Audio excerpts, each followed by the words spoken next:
ناظرین، آپ سبھی لوگ جانتے ہوں گے کہ ہر ملک میں اس کی ایک مافیا ہوتی ہے جو اپنے مفاد کے لیے ملک کو نقصان پہنچانے میں کسی بھی حد تک جا سکتی ہے۔ لیکن آج کی اس حیران کن اسٹوری میں آپ لوگ جانیں گے پروجیکٹ انڈر ورلڈ کے بارے میں، جس میں دوسری جنگ عظیم کے دوران US نیوی نے اپنے ملک کے بڑے مافیا یعنی ایک منظم جرائم کی مدد طلب کی۔ یہ صورتحال کیسے پیش آئی ناظرین، آئیے ویڈیو میں جانتے ہیں۔ ویڈیو شروع کرنے سے پہلے چینل کو سبسکرائب کر لیں اور بیل آئیکن کو پریس کر لیں۔ ناظرین، پہلے جانتے ہیں کہ آپریشن انڈر ورلڈ کس چیز کا نام تھا۔ 1942 سے 1945 تک شمالی مشرقی امریکی سمندری بندرگاہوں کے ساتھ جاسوسوں اور تخریب کاروں کا مقابلہ کرنے سے لے کر جنگ کے وقت مزدور یونینز کی ہڑتالوں سے بچنے اور اہم جنگی سامان کی بلیک مارکیٹنگ کے ذریعے چوری کو محدود کرنے کے لیے 1942 سے 1945 تک مافیا کی اہم شخصیات کے تعاون اور مدد کے لیے ریاستہائے متحدہ کا ایک کوڈ نام تھا۔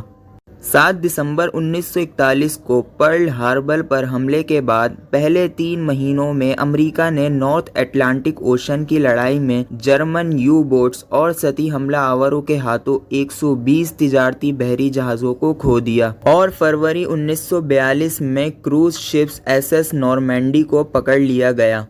فرانسیسی بحری جہاز، جسے نیو یارک بندرگاہ میں فوجی جہاز کے طور پر ریفیٹڈ کیا جا رہا تھا، مبینہ طور پر نیو یارک کی بندرگاہ میں آگ لگنے سے ٹروپ شپ ڈوب گیا۔ مافیا کے باس البرٹ اناستاسیا نے تخریب کاری کی ذمہ داری قبول کر لی تھی۔ جنگ کے بعد ایکسائز کے ریکارڈ سے پتہ چلا لیا گیا کہ تخریب کاری کی کوئی کارروائی موجود نہیں تھی اور اتحادیوں کی جانب سے بھی کوئی ثبوت پیش نہیں کیا گیا، جس سے یہ ظاہر ہوتا ہے کہ انڈر ورلڈ تخریب کاری ہوئی ہے۔ US نیول کی طرف سے کہا جاتا ہے کہ نارمینڈی کا نقصان تقریباً ایک حادثہ ہی تھا۔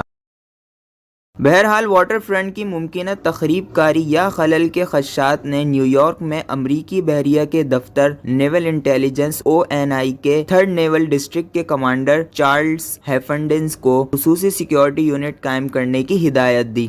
چارلس نے نیو یارک کے واٹر فرنٹ کے بارے میں انٹیلیجنس حاصل کی اور مزدور یونینز کو کنٹرول کرنے اور اٹلان کے ساتھ ساتھ ماہی گیروں کی صنعت کی مدد سے جرمن آبدوزیں جو کہ ممکنہ طور پر ایندھن بھرنے اور دوبارہ سپلائز کے آپریشن کی نشاندہی کرنے کے لیے جوزف لانزا کی مدد لی، جو کہ فلٹن فش مارکیٹ چلاتے تھے۔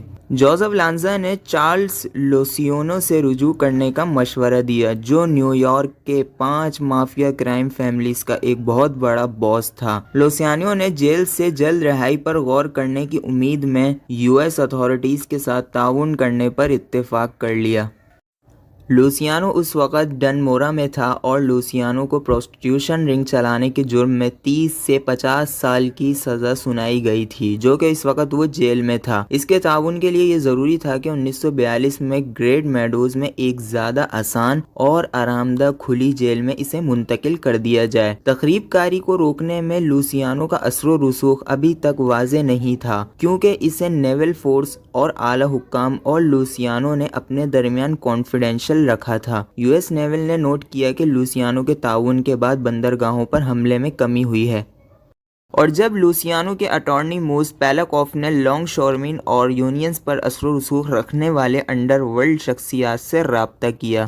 دوستو، تاریخ میں یہ پہلی بار تھا کہ جس میں فورسز کو اپنے ملک کی مافیا کی مدد لینی پڑی جرائم کو کنٹرول کرنے کے لیے، اور یہی وجہ بنی لوسیانو کی سزا میں کمی اور ریلیف کی۔ اسی وجہ سے 1946 کو لوسیانو کی سزا کو 9 سال گزارنے کے بعد اس کو تبدیل کیا گیا اور اس میں کمی کی گئی اور اسے اپنے آخر کار آبائی ملک اٹلی بھیج دیا گیا۔